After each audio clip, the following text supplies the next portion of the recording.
नमस्कार, मैं हूं आपके साथ श्रुति श्रीवास्तव। बुलेटिन की शुरुआत बड़ी खबर के साथ कर रहे हैं। बीजेपी के मिशन 25 में अब बीजेपी के केंद्रीय गृह मंत्री अमित शाह नजर आएंगे, क्योंकि कमान संभालते हुए केंद्रीय गृह मंत्री अमित शाह 2 दिन के दौरे पर जयपुर आ रहे हैं और आज दोपहर 2 बजे जयपुर पहुंचेंगे अमित शाह।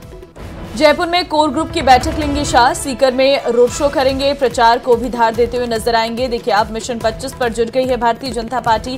प्रत्याशियों को मैदान में उतार दिया है, सभी को जिम्मेदारी दे दी है। वैसे केंद्रीय नेताओं के जो चुनावी दौरे हैं वो शुरू हो गए हैं। ऐसे में सबसे पहले आज रविवार का दिन है और दोपहर 2 बजे पहुंच जाएंगे राजस्थान गृह मंत्री अमित शाह। यहां पर कोर ग्रुप की बैठक को लेंगे, सीकर में रोड शो करेंगे और प्रचार प्रसार को आगे बढ़ाते हुए नजर आएंगे। देखिए, आज गृह मंत्री अमित शाह का ये दौरा काफी महत्वपूर्ण है और पहले से ही पूरी तैयारियां उनके दौरे को लेकर कर ली गई है। चप्पे चप्पे पर पुलिस की निगरानी रहने वाली है और एक रोड शो जो है निकाला जाएगा, जिसमें भारतीय जनता पार्टी के सभी कार्यकर्ता और आम जनता मौजूद रहेंगे और सरकार अपनी योजनाओं के बारे में जनता को बताती हुई नजर आएगी। तो मिशन 25 में गृह मंत्री अमित शाह आज चुनावी रैली के साथ हुंकार भी करेंगे और चुनाव का आगाज भी करेंगे। कार्यकर्ताओं को जीत का मंत्र भी दिया जाएगा, कोर कमेटी की बैठक भी की जाएगी और कल ही चुनाव प्रबंधन समिति की गठन भी कर दिया गया, जिसमें अध्यक्ष राजनाथ सिंह को बनाया गया। कई अलग चेहरे भी निकाले गए, जिसमें कि राजस्थान की अगर हम बात करें तो वसुंधरा राजे भी उसमें शामिल की गई। और आज गृह मंत्री उस क्रम में आगे बढ़ते हुए बीजेपी की तरफ से मिशन 25 में जुटते हुए नजर आएंगे। गृह मंत्री के साथ आपको 2 अप्रैल को प्रधानमंत्री नरेंद्र मोदी भी नजर आएंगे।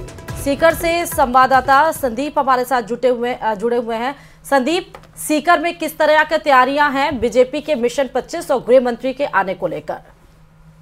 बिल्कुल, देखिए, केंद्रीय गृह मंत्री अमित शाह आज शाम 4 बजे सीकर पहुंचने का कार्यक्रम है और सीकर में कल्याण जी का मंदिर से जो रोड शो वो शुरू होगा और उसके बाद घंटाघर जाट बाजार से होकर के तापड़िया बगीची पहुंचेगा। करीब 1 घंटे का ये पूरा रोड शो रहेगा, जिसमें आखिर में जहां पर समापन होगा वहां पर गृह मंत्री का संबोधन भी होगा। और कल से ही जो लोकसभा के प्रभारी मंत्री भूपेंद्र दत्त हैं, उनके साथ साथ प्रदेश महामंत्री श्रवण सिंह बगड़ी और तमाम जो प्रदेश स्तर के नेता हैं वो इस कार्यक्रम के लिए जुटे हुए हैं। माना ही जा रहा है कि मुख्यमंत्री भजनलाल शर्मा भी उनके साथ यहाँ पर पहुंचेंगे और रोड शो करेंगे और प्रदेश अध्यक्ष सीपी जोशी का भी सीकर आने का कार्यक्रम। तो निश्चित तौर पर चूंकि इस बार जो भाजपा है वो सीकर सीट पर चुनौती मान रही है, क्योंकि सभी विपक्षी दलों ने एक होकर के सामने प्रत्याशी उतारा है, तो निश्चित तौर पर आम जो लोग हैं, आम जो वोटर हैं, उनको एक लुभाने के लिए या उनको ये कहा जा सकता है कि पार्टी के पक्ष में करने के लिए ये जो पूरा कार्यक्रम है वो किया जा रहा है। बिल्कुल संदीप, देखिए 2 दिन के दौरे पर हैं जयपुर के अमित शाह। सीकर में रोड शो, कहां से कहां तक ये रोड शो रहने वाला है और रोड शो को लेकर क्या तैयारियां की है? रोड शो के बाद क्या कोई आम सभा भी रहेगी? देखिए, करीब 1.5 किलोमीटर का ये पूरा रोड शो होगा, जिसमें जो हमारे जो सीकर का जो कल्याण जी का मंदिर है वहां से इसकी शुरुआत होगी और वहां से शुरुआत होने के बाद में पास में जो घंटाघर है, घंटाघर पे रोड शो पहुंचेगा और वहां से जाट बाजार होकर के तापड़िया बगीची जो शहर का एक प्रमुख पॉइंट है वहां पर इसका समापन। ठीक है, बहुत धन्यवाद आपका संदीप तमाम जानकारी देने के लिए।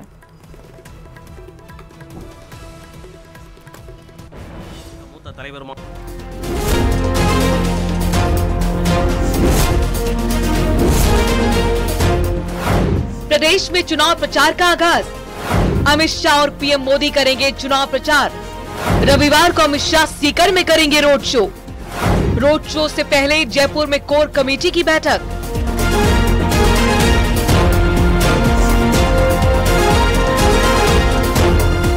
प्रदेश की सभी 25 सीटों पर जीत के लिए बीजेपी ने कमर कस ली है। ऐसे में चुनाव प्रचार की कमान खुद गृह मंत्री अमित शाह और पीएम मोदी संभालने वाले हैं। इसी कड़ी में गृह मंत्री अमित शाह सीकर में रोड शो करेंगे। जानकारी की माने तो रविवार शाम 4 बजे रोड शो होगा।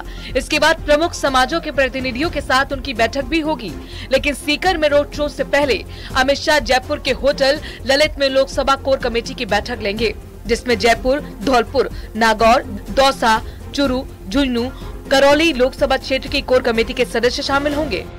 लोकसभा चुनाव का आगाज हो चुका है और राजस्थान में पहला चुनावी कार्यक्रम सीकर को मिला है और इस सीकर के इस कार्यक्रम में आदरणीय अमित शाह जी हमारे बीच में सहकारिता के मंत्री हैं, मुझे भी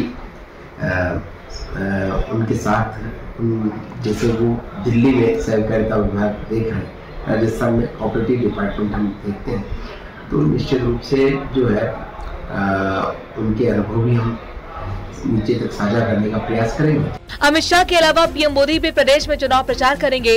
पीएम मोदी 2 अप्रैल को कोटपुतली के सरकारी कॉलेज में जनसभा को संबोधित करेंगे।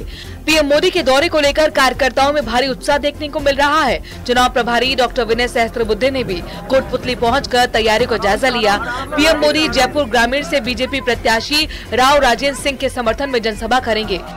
माननीय प्रधानमंत्री जी की एक दृष्टि से दिग्विजय यात्रा प्रारंभ हो रही है, तो इसका बहुत ऐतिहासिक महत्व है। इस सभा का है, उनके यहाँ आने का है, और इसलिए 2 मार्च को जो एक बहुत बड़ा विशाल जन सैलाब यहाँ पर उमड़ेगा, तो उसके लिए आवश्यक व्यवस्थाओं को एक बार देखने के लिए मैं स्वयं हमारे इस कार्यक्रम के जो इंचार्ज है पूर्व मंत्री अरुण चतुर्वेदी जी और हमारी प्रदेश की सह प्रभारी विजया तैराहटकर, हम सारे आए हैं। स्थानीय कार्यकर्ताओं के साथ बैठकर हम सभा सुचारू रूप से यहाँ पर संपन्न हो, इसकी चिंता करेंगे। विधानसभा चुनाव हो या फिर पिछला लोकसभा चुनाव, बीजेपी ने बेहद अच्छा प्रदर्शन किया है। ऐसे में बीजेपी के लिए अपने प्रदर्शन को दोहराने की चुनौती होगी, लेकिन पार्टी में जिस तरीके का जोश है उससे अंदाजा लगाया जा सकता है कि बीजेपी हर हाल में अपने लक्ष्य को हासिल करने की पूरी कोशिश करेगी। Bureau report, news 18 Rajasthan. BJP ने लोकसभा चुनाव 2024 के लिए मैनिफेस्टो कमेटी का ऐलान किया है और कमेटी में कुल 27 मेंबर रहने वाले हैं। रक्षा मंत्री राजनाथ सिंह को कमेटी का अध्यक्ष बनाया गया है। वहीं वित्त मंत्री निर्मला सीतारमण संयोजक होंगी। पीयूष गोयल सह संयोजक बनाए गए हैं और इसके अलावा कमेटी में 4 राज्यों के सीएम भी शामिल हैं। मध्य प्रदेश के सीएम मोहन यादव, असम के सीएम हेमंत बिस्वा शर्मा, गुजरात के सीएम भूपेंद्र भाई पटेल और छत्तीसगढ़ के विष्णुदेव साय कमेटी का हिस्सा है। इसमें वसुंधरा राजे, अर्जुन राम मेघवाल, भूपेंद्र यादव, अश्विनी वैष्णव भी शामिल किए गए हैं। तो मैनिफेस्टो के सुपर 27 नाम हम आपको दिखा रहे हैं। बीजेपी ने एक मैनिफेस्टो कमेटी का ऐलान किया है जिसमें वसुंधरा राजे का नाम भी है, भूपेंद्र यादव का नाम भी इसमें शामिल किया गया है। तो सारी चीज़ों को सोच समझकर इस मैनिफेस्टो कमेटी का ऐलान किया है। अर्जुन राम मेघवाल भी इसमें शामिल हैं। तो ये कुछ राजस्थान के बड़े नाम हैं जो इस मैनिफेस्टो में शामिल किए गए हैं। 27 ऐसे नाम हैं जिन्हें शामिल किया गया है और Rajnath Singh BJP manifesto committee के अध्यक्ष बनाए गए हैं और पीयूष गोयल मैनिफेस्टो कमेटी के सही संयोजक हैं।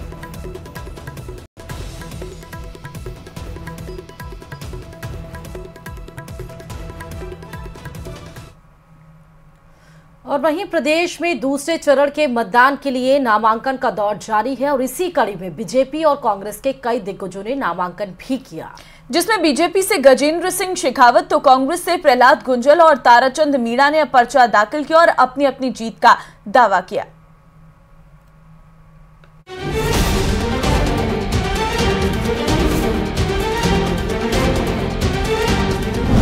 दूसरे चरण के मतदान के लिए नामांकन का दौर जारी।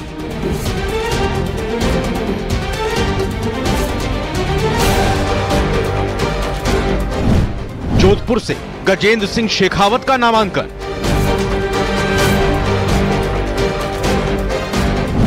उदयपुर से ताराचंद मीणा का नामांकन, कोटा से प्रहलाद गुंजल ने भी भरा पर्चा। मतदान की तारीख जैसे जैसे नजदीक आ रही है वैसे वैसे नामांकन के लिए भी सियासी पारा चढ़ रहा है। इसी कड़ी में दूसरे चरण के मतदान के लिए कांग्रेस और बीजेपी के दिग्गजों ने नामांकन किया। जोधपुर से केंद्रीय मंत्री गजेंद्र सिंह शेखावत ने नामांकन किया तो कोटा से प्रहलाद गुंजल ने नामांकन किया। वहीं उदयपुर से ताराचंद मीणा नामांकन पर्चा दाखिल करने पहुंचे।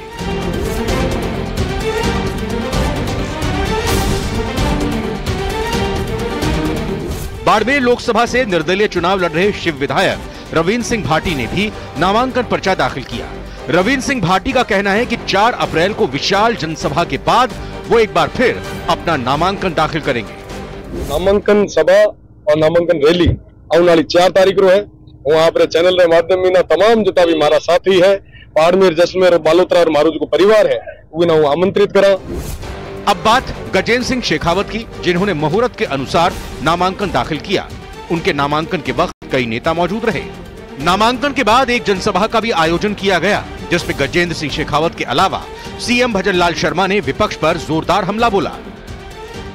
लोकसभा क्षेत्र में लगातार तीसरी बार भारतीय जनता पार्टी का कमल गिराने के संकल्प के साथ यहाँ एकत्रित आए हैं। हम सबको आशीर्वाद देने के लिए, इस कार्यक्रम की गरिमा बढ़ाने के लिए यहाँ आए हुए सभी पूज्य संतों के श्री चरणों में नमन करता हूँ, अभिनंदन करता हूँ। उनका आशीर्वाद आपके और मेरे और भारतीय जनता पार्टी के लिए मांगता हूँ। कांग्रेस भ्रष्टाचार की जड़ी है, कांग्रेस आतंकवाद की जड़ी है, कांग्रेस तुष्टीकरण के आधार पर देश को चला रहा है। इसके अलावा बीजेपी छोड़ कांग्रेस का दामन थामने वाले प्रहलाद गुंजल ने भी कोटा बूंदी लोकसभा सीट पर अपना नामांकन पर्चा दाखिल किया। इस सीट पर उनका मुकाबला लोकसभा अध्यक्ष ओम बिरला से होगा। नामांकन दाखिल करने के बाद प्रहलाद गुंजल ने बीजेपी पर तंज कसते हुए अपनी जीत का दावा किया। मैं कोटा की एक एक बात को पूरी ताकत और जिम्मेदारी के साथ देश की संसद में उठाऊंगा और यहाँ के जितने इश्यूज होंगे ताकत के साथ लड़ेंगे। उदयपुर लोकसभा सीट से कांग्रेस प्रत्याशी ताराचंद मीणा ने भी नामांकन पत्र दाखिल किया। ताराचंद मीणा रिटायरमेंट लेकर चुनावी मैदान में उतरे हैं। ताराचंद मीणा ने नामांकन दाखिल करने के बाद मीडिया से बात में साफ किया कि कलेक्टर और जनजाति आयुक्त के तौर पर किए गए कामों का फायदा उन्हें राजनीति में भी मिलेगा। नामांकन के बाद ताराचंद मीणा ने बीजेपी पर भी निशाना साधा। मुझे गर्व की बात है, मुझे हर्ष की बात है कि जहां जिस क्षेत्र में मैंने लगभग 2 वर्ष काम किया, उसी क्षेत्र से मुझे लोकसभा का टिकट दिया है। और क्योंकि यहाँ की सारी समस्याओं को मेरे को जानकारी है।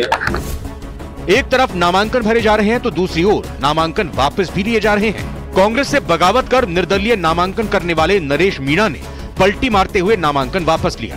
दरअसल कांग्रेस ने मुरारीलाल मीणा को दौसा से उम्मीदवार बनाया है। मैं अपना नामांकन वापस ले रहा हूँ। ये नामांकन मैं कांग्रेस पार्टी के हित में और जनभावनाओं की जो मेरे पास जनभावनाएं मिली मुझे, उस आधार पर मैंने आज अपना नामांकन वापस लिया है। नामांकन का दौर जारी है जो 4 अप्रैल तक जारी रहेगा, लेकिन असली जंग होगी 19 और 26 अप्रैल को, जब जनता अपना फैसला ईवीएम के जरिए मतपेटी में कैद करेगी। Bureau report, news 18। पूर्व सीएम अशोक गहलोत सिरोही के दौरे पर रहे, जहां उन्होंने बीजेपी पर हमला बोलते हुए कहा कि बीजेपी सिस्टम का दुरुपयोग कर रही है। उन्होंने कहा है कि कांग्रेस के 12 खाते सीज कर दिए गए हैं और बीजेपी ने सिर्फ जनता को धोखा दिया है। आगे क्या कुछ कहा है वो भी आपको सुनाते हैं। क्या बात कर रहा, ये डेमोक्रेसी है। आज क्या हो रहा है, मोदी जी जवाब तो नहीं देते हैं और तुम्हारा छोड़ दीजिए आप। मणिपुर में तो गृह युद्ध चल रहा है, महिलाओं के रेप हो रहे हैं, वहाँ का मुख्यमंत्री खुद कह रहा है। एक पत्रकार ने फोन किया, आप क्या रेप हो गया, आप इसी दिन एक हो गया, 6 रेप हो चुके मेरे यहाँ, तो मैं कुछ नहीं कर पा रहा हूँ। मुझे बोल रहा है इतनी हत्याएं हो रही है और राय मिस्टर माने गए अभी तक भी। असेंबली पार्लियामेंट बैठ ही होने दी, मजाक बना कि देश का। और बड़ी खबर आपको इस बीच लोकसभा से बता दें, आज मेरठ से प्रधानमंत्री नरेंद्र मोदी चुनावी शंखनाद करेंगे। पीएम मोदी के साथ मंच साझा करेंगे जयंत चौधरी। और कल ही हमने देखा चौधरी चरण सिंह को भारत रत्न दिया गया और इस बार आरएलडी भी बीजेपी के साथ गठबंधन कर चुकी है। और वहीं यूपी के मुख्यमंत्री योगी आदित्यनाथ भी रहेंगे मौजूद। कहा भी जाता है कि दिल्ली का सत्ता यूपी और बिहार से होके गुजरता है। तो मेरठ से बीजेपी प्रत्याशी है अरुण गोविल। अरुण गोविल को इस बार मैदान में उतारा गया है। अरुण गोविल जिन्होंने रामायण में राम का किरदार निभाया था, वही अब मेरठ से बीजेपी के प्रत्याशी हैं और इस बार ये एक नया प्रयोग जो है वो बीजेपी के द्वारा किया गया है। तो लोकसभा चुनाव से जुड़ी ये बड़ी खबर है। आज पीएम मोदी का यूपी का दौरा रहने वाला है। मेरठ में आज वो चुनावी शंखनाद करते हुए नजर आएंगे और यहाँ पर एक बड़ा जो जनसमूह है वो मौजूद रहेगा और मंच से शक्ति प्रदर्शन। लोकसभा चुनाव ने गति पकड़ ली है, लेकिन इस गति की धारा में कांग्रेस नहीं बह रही है। आखिर क्यों? एक के बाद एक दिग्गज नेता चुनाव लड़ने से इनकार कर रही हैं। और क्यों चुनाव नहीं लड़ना चाहते हैं, देखिए इस हमारी खास रिपोर्ट में। मैं तो चुनाव लड़ना ही नहीं चाहता। मैं लोकसभा का चुनाव नहीं लड़ना चाहता था। मैं तो चुनाव लड़ना ही नहीं चाहता। ये शब्द झुंझुनू से कांग्रेस उम्मीदवार बृजेंद्र ओला के हैं। एक के बाद एक कांग्रेस के दिग्गज नेता चुनाव नहीं लड़ने की बात कह रहे हैं, लेकिन पार्टी उन्हें सियासी मैदान में उतार चुकी है। अब यहां से वापस जाने का शायद ही कोई रास्ता बचा है। ये बात बृजेंद्र ओला भी अच्छी तरह जानते हैं और जनता के बीच में वोट के साथ अपना दुख भी बता रहे हैं। कांग्रेस के कौन कौन से दिग्गज मैदान से हटना चाहते थे, ये हम आपको आगे बताएंगे। पहले आप बृजेंद्र ओला को सुनिए। लोकदेव सचिन पायलट जी दोनों को मैं मना करके आया कि भाई आप किसी को भी छोड़ा दो, मैं उनकी मदद करूंगा। पर दोनों ने मुझे आदेश दिया, फिर हमारे अध्यक्ष महोदय ने भी आदेश दिया, हमारे रणदावा जी ने आदेश दिया। आखिरी में जो दिल्ली ने जो निर्णय किया आपके भरोसे पर किया, क्योंकि हालांकि सिर्फ बृजेंद्र ओला ही ऐसे नेता नहीं जो चुनाव नहीं लड़ना चाहते। ये लिस्ट बहुत लंबी है। कांग्रेस के बड़े दिग्गज नेता भी लोकसभा चुनाव लड़ने का रिस्क नहीं लेना चाहते।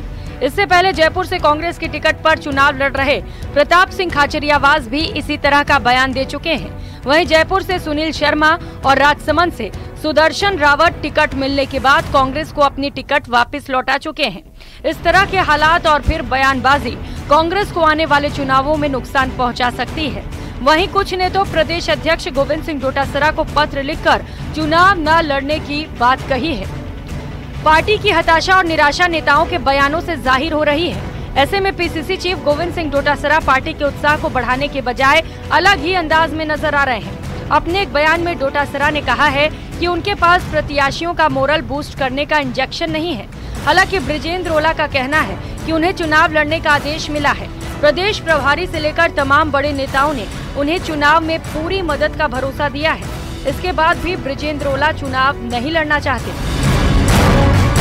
आज राजस्थान का माहौल ये है कि कांग्रेस के प्रत्याशी विड्रॉ करने में लगे हैं, बैकफुट पे जा रहे हैं। कोई लड़ना नहीं चाहता चुनाव, दूसरे नाम ढूंढे जा रहे हैं। जनता ने ये तय कर लिया है कि हमारा उनका भविष्य, जनता का भविष्य मोदी सरकार के साथ है, डबल इंजन की सरकार के साथ है।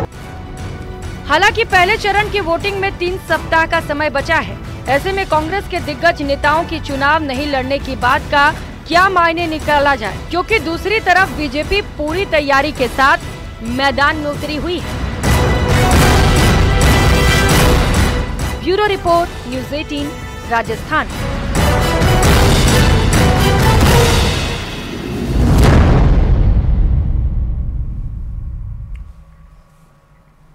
और वहीं नागौर में दोनों ही तरफ से धुआंधार प्रचार किया जा रहा है। आरएलपी नेता ने बीजेपी प्रत्याशी ज्योति मिर्धा पर कई आरोप लगाए हैं और उनकी शिकायत भी चुनाव आयोग में की है। क्या है आरोप, क्यों हो रही है सियासत, देखिए इस रिपोर्ट में। भारतीय जनता पार्टी की उम्मीदवार डॉक्टर ज्योति मिर्धा ने अपना जो क्रिमिनल जो आपराधिक रिकॉर्ड है उसको छुपाया गया। उन्होंने न तो नाम निर्देशन पत्र में और न ही शपथ पत्र में उल्लेख किया कि मेरे खिलाफ आपराधिक रिकॉर्ड कोई दर्ज है। लोकसभा चुनाव में ताबड़तोड़ प्रचार का दौर जारी है। नागौर में भी सीधी टक्कर एक बार फिर ज्योति मिर्धा और हनुमान बेनीवाल के बीच है। दोनों तरफ से एक दूसरे पर तीखे सियासी प्रहार भी किए जा रहे हैं। इन्हीं सियासी हमलों के शिकायतों का दौर भी जारी है। ऐसी एक शिकायत आरएलपी नेता और पूर्व विधायक नारायण बेनीवाल ने भी की है। नारायण बेनीवाल ने इस बार चुनाव आयोग से बीजेपी प्रत्याशी ज्योति मिर्धा का नामांकन खारिज करने की मांग कर डाली। हालांकि इसके पीछे तर्क और आरोप वही है जो एक नेता चुनाव के समय अक्सर दूसरे नेता पर लगाता है, तथ्य छुपाने का। बेनीवाल का आरोप है कि ज्योति मिर्धा ने नामांकन के शपथ पत्र में अपना आपराधिक रिकॉर्ड छिपा लिया। भारतीय जनता पार्टी की उम्मीदवार डॉक्टर ज्योति मिर्धा ने अपना जो क्रिमिनल जो आपराधिक रिकॉर्ड है उसको छुपाया गया। उन्होंने न तो नाम निर्देशन पत्र में और न ही शपथ पत्र में उल्लेख किया कि मेरे खिलाफ आपराधिक रिकॉर्ड कोई दर्ज है। उन्होंने उनके खिलाफ जोधपुर के उदय मंदिर थाने में एफआईआर नंबर 577/2023 और FIR नंबर 582/2023 ये दोनों दर्ज है, लेकिन इन्होंने अपने नाम निर्देशन पत्र, शपथ पत्र में कहीं भी इसका उल्लेख नहीं किया। तो आज हमारे इंडिया गठबंधन के प्रतिनिधियों ने दिल्ली में भी, जयपुर में भी और यहाँ जिला निर्वाचन अधिकारी को हमने एक ज्ञापन सौंपा है। नारायण बेनीवाल का कहना है कि हमने जयपुर और दिल्ली में भी निर्वाचन विभाग को पार्टी की ओर से शिकायत भेजी है, साथ ही ज्योति मिर्धा का नामांकन खारिज करने की मांग की है। वहीं RLP की शिकायत पर निर्वाचन अधिकारी का क्या कहना है, आप वो भी सुनिए। ये सही है, एप्लीकेशन दी है, इसकी आगे इसकी प्रक्रिया है, उसको पूरा किया जाए। ठीक। निर्वाचन अधिकारी भले ही जांच की बात कह रहे हों, लेकिन नारायण बेनीवाल ने जो भी आरोप ज्योति मिर्धा पर लगाए हैं वो गंभीर तो है ही। RLP ने जो आरोप लगाया है उसमें सबसे बड़ा आरोप है ज्योति मिर्धा पर जमीन हड़पने का। और साथ ही कहना है कि ज्योति मिर्धा के खिलाफ जोधपुर के उदय मंदिर थाने में साल 2023 में 577 और 582 क्रमांक पर 2 मुकदमे दर्ज हुए हैं, जिनमें धोखाधड़ी करना भी शामिल था।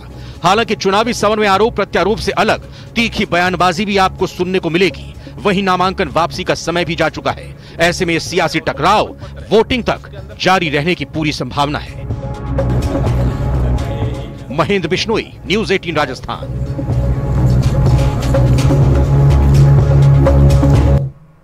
अजमेर के जनाना अस्पताल के पास से जा रही गैस पाइपलाइन न डालने के लिए खुदा को थानेदार बनाना चाहता था। उसके इरादे सही थे, लेकिन काम का अंदाज वही पुराना और फर्जी था। पिता हिस्ट्री शीटर और बेटी फर्जी थानेदार।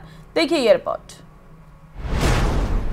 पिता हिस्ट्री शीटर और बेटी फर्जी थानेदार। चंचल के पिता श्रवण बाबल गिरफ्तार। हिस्ट्री शीटर ने मास्टरमाइंड से खरीदा था पेपर। SI भर्ती परीक्षा पेपर लीक में एक और किरदार। एसओजी के हत्या चढ़ी ट्रेनी SI चंचल बिश्नोई के बाद उसके पिता को भी एसओजी ने गिरफ्तार कर लिया है।